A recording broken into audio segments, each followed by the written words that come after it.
Hi hello నమస్తే. పద్మశ్రీ, పద్మ విభూషణ, పద్మ భారత రత్న, అసలు whatever these awards, so many awards are they. So ఈ అవార్డ్స్ని కొంతమందికి ఇచ్చారు నిన్న. ఈ అవార్డ్స్ నిజంగా కొంతమందికి they deserve to get, because వాళ్ళు ఆ అవార్డు తీసుకోవడానికి అర్హులు, వాళ్ళందరికీ ఇచ్చారు. సో వాళ్ళందరికీ కంగ్రాచులేషన్స్ చెప్పాలి, ప్లస్ గవర్నమెంట్కి కూడా థ్యాంక్స్ చెప్పాలి వీళ్ళకి అవార్డులు ఇచ్చినందుకు.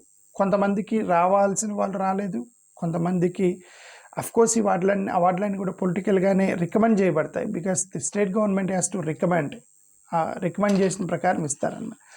సో కొంతమందికి ఎవరికైతే అవార్డులు వచ్చాయో వాళ్ళు they deserve to get awards, like people like Dharmendra, Mammootty, N Rajan, Alka Yagnik, Rohit Sharma, right, because he won I think World Cup T20, and Harmanpreet Kaur recently won women's World Cup, she won. So వీళ్ళందరికీ దే డిజర్వ్. రోహిత్ శర్మ, హర్మన్ప్రీత్ కౌర్, అల్కా యాగ్నిక్, ఎన్ రాజన్, మమ్ముట్టి, ధర్మేంద్ర వీళ్ళకి ఇచ్చారు. So definitely వాళ్ళు they deserve to get the awards.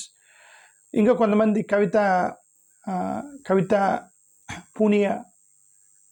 Savitha Punia, they got like Armida Fernandes human milk మీద ఏదో ఒక social work చేశారు. So Anke Gowda, బ్రిజ్బెల్ బహద్, బల్దేవ్ సింగ్, అనిల్ కుమార్ రస్తోగి, అరవింద్ వైద్య, మోహన్ నాగర్, రైట్, చరణ్, బిక్లా లడ్క్యా ధిండా, ఎస్కేఎం మహేందర్, సతావధాని ఆర్ గణేష్, ఉదయ్ కోటక్, వినయ్, అమృత్ రాజ్, కేటీ థామస్, పి నారాయణన్, ఎన్ రాజన్, వీళ్ళందరూ కూడా అవార్డులు వచ్చాయి. They deserve, definitely they deserve, because వాళ్ళు వాళ్ళ యొక్క సెక్షన్లో, వాళ్ళ యొక్క ఇండస్ట్రీలో they did good job. Andhra Pradesh నుంచి కూడా కొంతమందికి వచ్చింది, లైక్ గరిమెల్లి బాలకృష్ణ, అనమాచార్య అండ్ మ్యూజిక్లో వాళ్ళకి వచ్చింది. బట్ టైమింగే కొద్దిగా అనుమానం వ్యక్తం చేశారు చాలామంది. ఇప్పుడు వచ్చిన ప్రతిసారి కూడా ఇప్పుడు ఫిలిం, మన ఆంధ్రప్రదేశ్ నుంచి ఫిలిం వాళ్ళకి ఇద్దరికి వచ్చింది, రాజేంద్ర ప్రసాద్ అండ్ మురళీమోహన్ గారికి ఇచ్చారు. కుటుంబ శాస్త్రి గారు, లిటరేచర్ అండ్ ఎడ్యుకేషన్ మీద ఒక శాస్త్రి గారికి ఇచ్చారు. ఒక డాక్టర్ నోరీ దత్తాత్రేయ అనేటువంటి ఒక డాక్టర్కి ఆంధ్రప్రదేశ్ నుంచి కూడా అవార్డులు వచ్చాయి. బట్ ఈ అవార్డులు వచ్చిన ప్రతిసారి ఒక అనుమానం వచ్చింది, ఏంటంటే దళితులు, ఆదివాసీలు, మైనారిటీల యొక్క రిప్రజెంటేషన్ ఎంత ఈ అవార్డులో అనేటువంటి ఆరోపణ, అనుమానం చాలామందికి వచ్చింది. ఎందుకంటే ఈ లిటరేచర్లో దళిత లిటరేచర్ రాసే వాళ్ళు కూడా ఉంటారు, మ్యూజిక్లో దళిత మ్యూజిక్ కొట్టే వాళ్ళు కూడా ఉంటారు, సోషియాలజికల్, ఐడియాలజికల్ ఇష్యూలో అంబేద్కర్ రైట్లు కూడా ఉంటారు. మరి వాళ్ళని ఎందుకు ఈ అవార్డులకి కన్సిడర్ చేయట్లేదు అనేది ఒక పెద్ద ప్రశ్న. ఓకే, ఇప్పుడు ఇద్దరు దళితులు ఉన్నారు, వీళ్ళలో అశోక్ ఖాడే, అశోక్ కుమార్ హెల్దా ఎన్నిటి ఒక ఇద్దరు దళితులు ఇచ్చారు. 131 అవార్డ్స్లో 2 మాత్రమే దళితులకి అవార్డులు వచ్చినాయి. ఓకే, ఈవెన్ రిజర్వేషన్ ప్రకారం వేసుకున్న 15 అవార్డులు దళితులకు రావాలి. అంటే 131లో కనీసం 20-25 ఒక దళితులు యొక్క రిప్రజెంటేషన్ ఉండాలి అవార్డుల్లో. ఎందుకంటే వాళ్ళ యొక్క సెక్షన్లో, వాళ్ళ ఏరియాలో ఎక్కడో చాటు వాళ్ళు మంచి పని చేస్తారు, గుర్తించాలనుకుంటే దే కెన్ డూ ఇట్. లేదు అవార్డుల్లో కూడా రిజర్వేషన్ ఇస్తారా, అది ఇది అని చెప్పేసి వీళ్ళందరూ ఇద్దరు దళితులు ఉన్నారు. వాళ్ళు కూడా వాళ్ళకి అనుకూలంగా ఉన్నటువంటి వాళ్ళని ఎన్నిక చేస్తారు, మీకు తెలుసు కదా. ఓకే, క్రిస్టియన్ మైనారిటీస్లో Armida Fernandes, actually Armida Fernandes did good job, because human milk bank మీద వర్క్ చేశారు. సో నారుద్దీన్ అహ్మద్, షాహిద్ ఇద్దరు ముస్లిమ్స్ ఉన్నారు వీళ్ళల్లో. ఇప్పుడు ఇక్కడ ఆరోపణ ఏంటంటే, ప్రతిపక్షాలు చేసిన ఆరోపణ ఏంటంటే, timing of the awards announce చేసినటువంటి టైమింగ్ ఆఫ్ ది అవార్డ్స్ మీద వీళ్ళకి ఒక ఆరోపణ చేస్తున్నారు ఇండియా బ్లాక్ వాళ్ళు చేసేటువంటి ఆరోపణ ఏంటంటే, 131 అవార్డులు ఇస్తే భగత్ సింగ్ దాంట్లో 2-3 వాళ్ళ యొక్క మనుషులు ఉన్నారు. అంటే ఎవరు? భగత్ సింగ్ కాయశ్రీ. ఈ భగత్ సింగ్ కాయశ్రీ మహారాష్ట్ర గవర్నర్గా పనిచేశారు. మహారాష్ట్రగా గవర్నర్గా ఉన్నప్పుడు ఏమంటారు, వాళ్ళకి అనుకూలంగా పనిచేశారు. గవర్నర్లు మొత్తాన్ని సెంట్రల్ గవర్నమెంట్కి అనుకూలంగా పనిచేస్తూ స్టేట్ గవర్నమెంట్ ఇబ్బందులు పెట్టారు కదా. ఇప్పుడు వాళ్ళలో భగత్ సింగ్ కాయశ్రీనా కోయశ్రీ సమ్ రైట్. ఈయనకి అవార్డు ఇచ్చారనమాట నిన్న. ఈ దీంట్లో పద్మ అవార్డ్స్లో ఒక అవార్డు వచ్చింది ఆయనకి. అక్కడ మహారాష్ట్రలో ఉన్నటువంటి అపోజిషన్ వాళ్ళు, ఇక ఎన్సిపి వాళ్ళు ఇది అతనికి అవార్డు ఇవ్వటం అనేది కరెక్ట్ కాదు, మా ఛత్రపతి శివాజీ మీద వాటి మీద కామెంట్లు చేశాడు మహారాష్ట్ర గవర్నమెంట్ మీద అని వాళ్ళ యొక్క అపోజిషన్ వాళ్ళు గొడవ చేశారంటే సోషల్ మీడియాలో క్రిటిసైజ్ చేస్తారు. అంతకన్నా ఏం చేయగలరు? ఇది వాళ్ళ గవర్నమెంట్, ఎవరికి ఇవ్వాలనేది గవర్నమెంట్ ఇష్టం. ఓకే, క్రిటిసైజ్ చేయగలరు సోషల్ మీడియాలో క్రిటిసైజ్ చేస్తున్నారు. వికే మల్హోత్రా అనేటువంటి ఒక ఆయన దాని మీద కూడా వాళ్ళ యొక్క ఆర్ఎస్ఎస్కి సంబంధించిన వ్యక్తి వికే మల్హోత్రా అనేటువంటి వాళ్ళ యొక్క కాబట్టి ఇచ్చారనేది సోషల్ మీడియాలో వాళ్ళ ఆరోపణ. ఓకే, ఇంకొకటి వాళ్ళు చేసిన ఆరోపణ ఏంటంటే ఎన్నికలు రాబోతున్నాయి, 5 రాష్ట్రాల్లో ఎన్నికలు రాబోతున్నాయి. ఈ 5 రాష్ట్రాల్లో నుండి 37 అవార్డ్స్ ఈ 5 రాష్ట్రాలకు ఇచ్చారట. అంటే ఇప్పుడు రీసెంట్గా అనౌన్స్ చేసినటువంటి అవార్డ్స్లో 37% of awards were given to these 5 states which were scheduled elections to be held in that days ahead, right?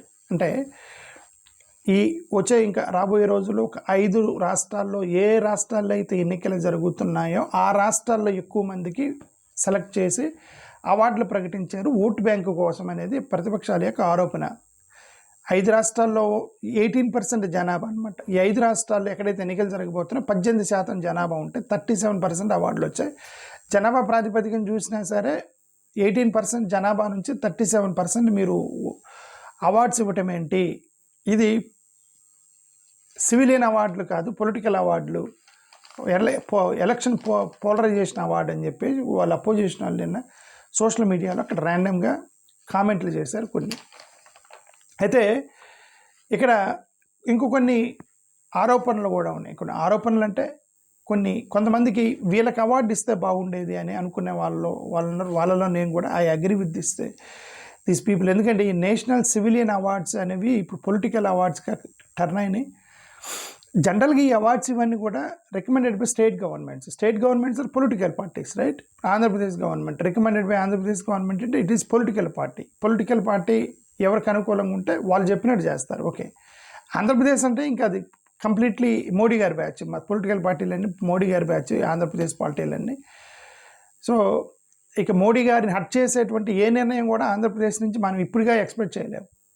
ఇది 100% ఇప్పుడు ఎక్స్పెక్ట్ చేయలేము. ఇది almost RSS Bharatiya Janata party యొక్క ఎరా ఆంధ్రప్రదేశ్లో రన్ అవుతుంది because of this political parties, regional parties. Okay, సరే, అది ఎంతకాలం ఉండిద్దో మనం కూడా చూద్దాం. అది we don't know how long it goes on. Wear the measure almost 30-40% secular population ఉన్న ఆంధ్రప్రదేశ్ రాష్ట్రంలో మోడీ గారికి భారతీయ జనతా పార్టీకి అనుకూలంగా వాళ్ళు ఏదనుకుంటే అది జరుగుతుంది ఆంధ్రప్రదేశ్లో. ఓకే, ఎందుకంటే మేజర్ పార్టీలు తెలుగుదేశం, జనసేన, బీజేపీ 3 ఎలయన్స్లోకి వెళ్ళినప్పుడు వాళ్ళు అసలు సమస్య లేదు, వాళ్ళు ఎట్టి పరిస్థితులు ఎక్కువ చేయరు. 3 పార్టీలు ఎలయన్స్లో ఉంటే ఇంకా అంతే కదా. ఆల్మోస్ట్ ఐడియాలజికల్ ప్రాక్సిమిటీని బట్టి కూడా అవార్డులు ఇచ్చారు అనేటువంటి ఆరోపణలు కూడా వాళ్ళు చేస్తున్నారు. అయితే కొంతమంది అని చెప్పేది ఏంటంటే వీళ్ళకి అవార్డులు రావాల్సింది కానీ వీళ్ళని చంపేశారు. యాక్చువల్గా ఒక 4 వాళ్ళ అవార్డులు రావాలి యాక్చువల్గా, కానీ వాళ్ళని చంపేశారు అని నేను ఒక సోషల్ మీడియాలో 1-2 పోస్టులు తిప్పుతున్నారు. ఏంటి అది? ఒకటి, డాక్టర్ నరేంద్ర దబోల్కర్ ఆగస్టు 20వ తారీఖున 2013లో ఆగస్టు 20న డాక్టర్ నరేంద్ర దబోల్కర్ ఆయన మార్నింగ్ వాకింగ్ చేస్తుంటే ఆయన కాల్చి చంపేశారు. మీ అందరికీ తెలుసు ఎందుకు అతన్ని డాక్టర్ నరేంద్ర దబోల్కర్ని చంపేశారు. అతను చాతబడులకి బ్లాక్ మ్యాజిక్ అంటారు, బ్లాక్ మ్యాజిక్ వ్యతిరేకంగా, మూఢనమ్మకాలకు వ్యతిరేకంగా ఆయన ఉద్యమం చేపట్టాడు. పూణేలో మూఢనమ్మకాలకు వ్యతిరేకంగా బ్లాక్ మ్యాజిక్ వ్యతిరేకంగా ఉద్యమం చేపట్టాడు. లైక్ ఆ రోజు సావిత్రిబాయి పూలే గారు వాళ్ళు చేసింది అదే మూఢనమ్మకాలకు వ్యతిరేకంగా. ఈయన నరేంద్ర దబోల్కర్ గారు కూడా అలాగే చాతబడులకు వ్యతిరేకంగా plus anti black magic and anti సూపర్స్టిషన్కి సంబంధించిన ఒక మూమెంట్ పట్టుకొచ్చాడు అతను. అది అతను యాంటీ హిందూ. ఇప్పుడు ఇవన్నీ కూడా హిందూ ఆచారాలు, బ్లాక్ మ్యాజిక్ చేయటము, సూపర్స్టిషను, మూఢనమ్మకాలు, ఇవన్నీ కూడా మన హిందూ సొసైటీలో ఏదో ఒకటి హిందూ మతానికి ముడిపడి ఉంటాయి. తుమ్మితే బయటికి వెళ్ళకూడదు అనేది కూడా మతానికి ముడిపడి ఉంటుంది. ఎవరన్నా తుమ్మితే మడి బయటికి వెళ్ళకూడదు, నేను నమ్మనన్నారు అనుకోండి, అది యాంటీ హిందూగా తీసుకునేటువంటి అవకాశం ఉంది. ఓకే, ఏది తుమ్మితే నేను నమ్మనన్నారు అనుకోండి, అది యాంటీ హిందూ అని ఇప్పుడు ఇతనికి జరిగింది అది, నరేంద్ర దబోల్కర్కి బ్లాక్ మ్యాజిక్ చేయొద్దన్నాడు. బ్లాక్ మ్యాజిక్ చేస్తే ఎందుకు బ్లాక్ మ్యాజిక్ బ్లెస్సింగ్ కోసం చేయరు కదా, బ్లాక్ మ్యాజిక్ ఎందుకు చేస్తారు? ఎదురువాడిని హామ్ చేయాలన్నప్పుడు చేతపడి చేస్తారని అంటారు కదా. అరే వాడు వాడు వాడు ఏదో చేస్తున్నాడు, వాడి మీద చేతపడి చేసి వాడిని ఇబ్బంది అదే కదా చేతపడి. దానికి వ్యతిరేకంగా అతను కొట్లాడినా సరే అతన్ని యాంటీ హిందూగా భావించారు, మన ట్రెడిషన్కి వ్యతిరేకంగా మాట్లాడుతున్నారని అతని మీద ముద్ర వేశారు. హిందూ రాష్ట్రకి ఇతను అడ్డుగా ఉన్నాడు అనేటువంటి భావనలోకి కొంతమంది వెళ్ళారు. ఐడియాలజికల్గా అతను ఫినిష్ చేస్తే సరిపోతుంది అనుకుని అతన్ని ఎర్లీ మార్నింగ్ వచ్చి అతన్ని చంపేశారు, డాక్టర్ నరేంద్ర దబోల్కర్ని. అతను ఎవరైతే ఇద్దరు బైక్ మీద వచ్చి చంపారో అతన్ని అరెస్ట్ చేసినా వాళ్ళు అదే చెప్పారు, ఇందుకు చంపేయమని వాళ్ళే చెప్పారు. అరెస్ట్ చేసి ఆమెను చంపిన వాళ్ళు కుర్రోళ్ళు వీళ్ళందరూ కూడా బైకుల మీద వెళ్ళి గన్నులు పెట్టి కాల్చిన వాళ్ళు, ఇప్పుడు నేను చెప్పిన వాళ్ళందరూ కూడా. అంటే అర్థం వీళ్ళని రెచ్చగొట్టి దాని విధంగా తయారు చేస్తున్నారనమాట. ఇంకొకరు ఎంఎం కల్బూర్గి ఆగస్టు 30, 2015 మళ్ళీ ఇదే ఉదయం 8:30కి అతను కూడా వాకింగ్ చేస్తూ ఉన్నప్పుడు, అతను కల్బుర్గిని వాకింగ్ చేస్తున్నప్పుడు కాదు, ఇంట్లో ఉన్నప్పుడు ఒక ఇద్దరు వ్యక్తులు వచ్చి మేము స్టూడెంట్స్ మేము సార్ని కలవాలని డోర్ కొట్టారట. అతను డోర్ తీశాడు, డోర్ తీసి వెంటనే అతన్ని కరెక్ట్ బుల్లెట్ పాయింట్ బ్లాంక్లో అతన్ని షూట్ చేసి అతను చంపేసి పారిపోయారు ఇద్దరు. అఫ్కోర్స్ తర్వాత మళ్ళీ వాళ్ళని అరెస్ట్ చేశారు. వాళ్ళని ఎందుకు షూట్ చేశారని అడిగారు వాళ్ళని. వాళ్ళు చివరికి అదే చెప్పారు, వాళ్ళు అతను మూఢనమ్మకాలకు వ్యతిరేకం అని చెప్పేసి మా యొక్క నమ్మకానికి వ్యతిరేకంగా మాట్లాడుతున్నాడని, అతను ఐడియల్ వర్షిప్ చేయొద్దన్నాడని వాళ్ళ ఆరోపణ. ఐడియల్ వర్షిప్ విగ్రహారాధన చేయొద్దన్నాడనేది వాళ్ళ ఆరోపణ అతని మీద, ఎంఎం కల్బుర్గి మీద. సో అతను కూడా యాంటీ హిందూ అన్నారు. అతను కూడా క్షత్ర ధర్మ సాధన అనేటువంటి ఒక దానికి సంబంధించి ఏదో కరెక్ట్ గుర్తులేదు కానీ బట్ క్షత్ర ధర్మ సాధన అనే దాన్ని వాళ్ళకి సంబంధించిన వాళ్ళ లేకపోతే ఇతరులు దానికి సంబంధించిన వాడో but he was killed August 1. తర్వాత గోవింద్ బన్సారే 2015 ఇతను కూడా అంత యాంటీ సూపర్స్టిషన్కి వ్యతిరేకంగా మాట్లాడాడు. ఇంటర్ కాస్ట్ మ్యారేజ్లు చేసుకోమని ఎంకరేజ్ చేశాడు ఇతను. Govind Pansare inter caste marriage చేసుకోమన్నాడు. అతన్ని చంపేశారు, గన్ను పెట్టేసి ఇద్దరిని అక్కడికి చంపేశారు. ఇక గౌరీ లంకేష్ గురించి మన అందరికీ తెలుసు. 2017 ఒక జర్నలిస్ట్ గౌరీ లంకేష్ కర్ణాటకలో ఆమెను చంపేశారు, ఒక సీనియర్ మోస్ట్ జర్నలిస్ట్ని. బికాస్ ఆమె మీద కూడా ఆరోపణలు ఏంటంటే ఇదే అలాగే హిందుత్వకు వ్యతిరేకంగా మాట్లాడింది అనేటువంటి ఆరోపణలు. ఇవి అంటే ఇది అంటే వాళ్ళు వ్యతిరేకంగా అంటే వాళ్ళ అభిప్రాయం వాళ్ళు చెప్పినప్పుడు మీ అభిప్రాయం మీరు చెప్పవచ్చు. ఇది హింస. ఇది కొంతమంది ఇలానే ఇప్పుడు వైలెన్స్ వద్దు, కలిసి ఉండాలి, అహింసా మార్గము అనే వాళ్ళని కూడా వాళ్ళని చంపమైనప్పుడు వాళ్ళ మీద కూడా టార్గెట్ ఉందన్నమాట. ఇప్పుడు అరుంధతి రాయ్, ఆమీర్ బషీర్, నసీరుద్దీన్ షా వీళ్ళు ఇంటాలరెన్స్ గురించి మాట్లాడుతున్నారు. అరుంధతి రాయ్ లాంటి వాళ్ళు, Booker Prize winner Arundhati Roy, ఆమె మాట్లాడుతుంది ఏంటి? అరుంధతి రాయ్ గారు ఇంటాలరెన్స్, ఇది హింస వద్దండి, ఏదైనా చర్చల ద్వారా జరగాలి కానీ అభిప్రాయము ఫ్రీడమ్ ఆఫ్ స్పీచ్, రాజ్యాంగం ఇచ్చినట్టు ఫ్రీడమ్ ఆఫ్ స్పీచ్ ప్రకారం వెళ్ళాలి కానీ ఇట్లా హింస చేసుకోకూడదు అనే దాని మీద రోజు నేను కూడా మాట్లాడుతున్నాను. హింస వద్దు, ఎవరి అభిప్రాయాలు వాళ్ళు చెప్పండి, అందరు కలిసి ఉండాలి, హిందూ ముస్లిం క్రిస్టియన్ కలిసి ఉండాలి అని నేను రోజు చెప్తాను. నన్ను అపార్థం చేసుకునే వాళ్ళు ఉంటారు. ఓకే, ఇప్పుడు అరుంధతి రాయ్ గారు చేసింది అదే, అమీర్ బషీర్, బస్తర్, నసీరుద్దీన్ షా, బట్ వాళ్ళకి ఎలాంటి అవార్డులు రాయాలి. బుకర్ ప్రైజ్ వచ్చింది ఆమెకి, బట్ ఎంతవరకు ఆమెకి అవార్డు రాలా. ఓకే, గిరీష్ కర్నాడ్ జ్ఞానపీఠ అవార్డు అతను కూడా హిందుత్వానికి వ్యతిరేకంగా మాట్లాడుతున్నాడని అతను కూడా, వీళ్ళందరికీ కూడా అవార్డులు రావాలి. యాక్చువల్గా అంటే నా అభిప్రాయం వాళ్ళ అవార్డు రావాలి, బట్ వాళ్ళు ఇవ్వలేదు. ఎందుకు అంటే కొంతమంది వీళ్ళున్నారు, జర్నలిస్టులు ఏమంటే సుప్రీంకోర్టు లాయర్స్, ప్రశాంత్ భూషణ్, కపిల్ సిబల్ లాంటి వాళ్ళు రోజు గవర్నమెంట్కి వ్యతిరేకంగా పిల్లులు వేస్తున్నారు. పోయి కోర్టులు గవర్నమెంట్ ఛాలెంజ్ చేస్తూ పిల్లు వేస్తున్నారు, గవర్నమెంట్ అది చేసింది ఇది చేసింది. సో వాళ్ళకి ఇక మనం ఎక్స్పెక్ట్ చేయలేం కపిల్ సిబాలు, ప్రశాంత్ భూషణ్ లాంటి వాళ్ళకి అవార్డులు ఇస్తారని మనం అసలు ఎక్స్పెక్ట్ చేయలేం.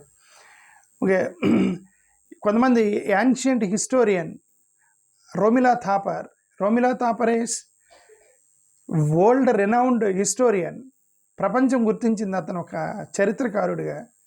రోమిలత అండ్ చరిత్రకారుడు కాదు, ఏమంటే చరిత్ర సైంటిస్ట్ ఆఫ్ హిస్టరీ సైంటిస్ట్ ఏమంటారు మరి దాన్ని, చరిత్ర శాస్త్రజ్ఞుడు ఏదో అంటారు కదా, ఓకే.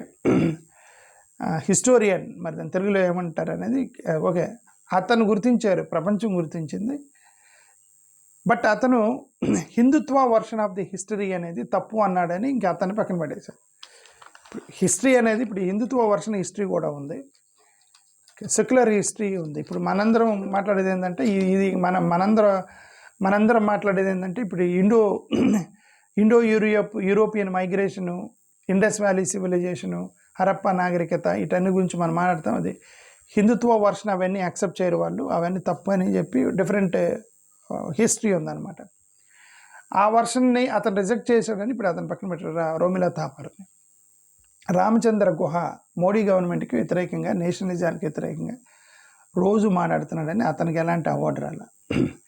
ఈ మన్రేగా ప్రోగ్రామ్ని డిజైన్ చేసినటువంటి co author economist, good economist Jean Dreze, ఆయన మన్మోహన్ సింగ్ గారితో పాటు పనిచేసి ఈ యొక్క 100 రోజుల పని కార్యక్రమం కల్పించిన వాళ్ళు ఆయన ఒకడు, ఆయనకి అవార్డు రాల. Harish Mandar IAS social reformer, ఇతను యాంటీ కమ్యూనల్ వైలెన్స్, అదే ఈ కులాలు మతాలు కొట్టుకోకూడదని ఆయన ఒక ఐఏఎస్ ఆఫీసర్ సోషల్ వర్క్ చేశాడు, మైనారిటీ రైట్ల గురించి కొట్లాడాడు, ఓకే.